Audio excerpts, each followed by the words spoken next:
Good morning, everyone. Hope y'all had a great night. This morning we're going to cover Nehemiah chapter 2, 17 to 20. This is going to be about when the enemy enters in and why our testimonies are so important. Nehemiah chapter 2, 17 to 20. Then I said to them, "You see the trouble we are in, how Jerusalem lies in ruins, with its gates burned. Come, let us build the wall of Jerusalem, that we may no longer suffer disgrace." And I told them of the hand of my God which had been upon me for good, and also of the words which the king had spoken to me. See, this is why it's so important to share with other people the things that God does in our lives. Nehemiah shared here with everyone how God prospered his hand, how God made provisions, and how God provided, and how God protected him, and how he worked on the hearts and the minds of people for him to come here and be able to rebuild this wall.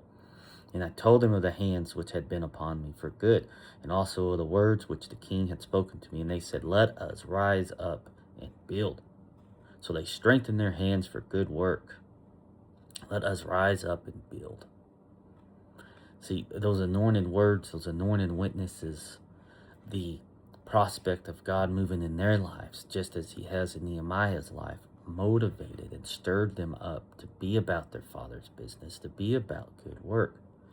But when Sanballat the Horonite and Tobiah the servant, the Ammonite, and Geshem the Arab heard of it, they derided us and despised us and said, "What is this thing you are doing? Are you rebelling against the king?"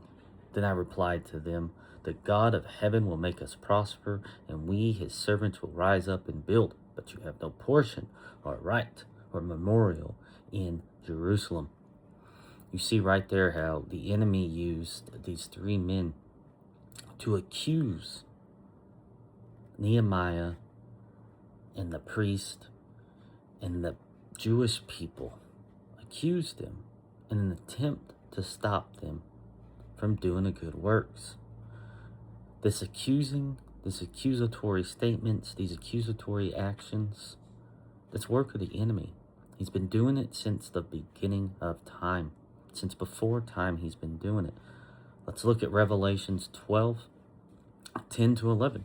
And I heard a loud voice in heaven saying, "Now the salvation and the power and the kingdom of our God and the authority of his Christ has come. For the accuser of our brethren has been thrown down, who accuses them day and night before our God, and they have conquered him by the blood of the Lamb and by the word of their testimony. For they loved not their lives, even unto death." So by the word of their testimony, Nehemiah sharing the word of his testimony to get these walls built. Satan was there in the beginning. When we give place to Satan in our hearts, we carry him with us into the throne room to be accused by him. We give place to that. Let's go to Zechariah chapter 3. Then he showed me Joshua the high priest standing before the angel of the Lord, and Satan standing at his right hand to accuse him. And the Lord said to Satan, "The Lord rebuke you, O Satan. The Lord who has chosen Jerusalem rebuke you. Is not that a brand plucked from the fire?" There we have him again. That's what he does. Don't give place to him. Don't carry him in with you. Don't let him accuse you, and don't let him use you to accuse other people. Now, why is Satan at this time so against them rebuilding the wall? Well, Zechariah chapter 8, verse 20 to 23. "Thus says the Lord of hosts, people shall yet come, even in the inhabitants of many cities. The inhabitants of one city shall go to another, saying, Let us go at once and entreat the favor of the Lord and seek the Lord of hosts. I am going. Many people and strong nations shall come to seek the Lord of hosts in Jerusalem." Kind of hard to do if it's not there. "And to entreat the favor of the Lord. Thus says the Lord of hosts, in those days 10 men from the nations of every tongue shall take hold of the robe of a Jew, saying, Let us go with you, for we have heard that God is with you." It had to be rebuilt. Satan knew that. It had to be rebuilt so that the gospel of peace could originate from there and spread out. And how do we know things are not of God? How do we know it's of Satan? Well, Jesus says it himself in John 8. Jesus said to them, "If God were your Father, you would love me. For I proceeded and came forth from God. I came not of my own accord, but he sent me." Just like Nehemiah was sent. God laid it in his heart, and he was sent, and he was obedient, and he went. Why do you not understand what I say? It is because you cannot bear to hear my word. Satan can't bear to hear it. You are of your father the devil, and your will is to do the Father's desire, to do your father's desire.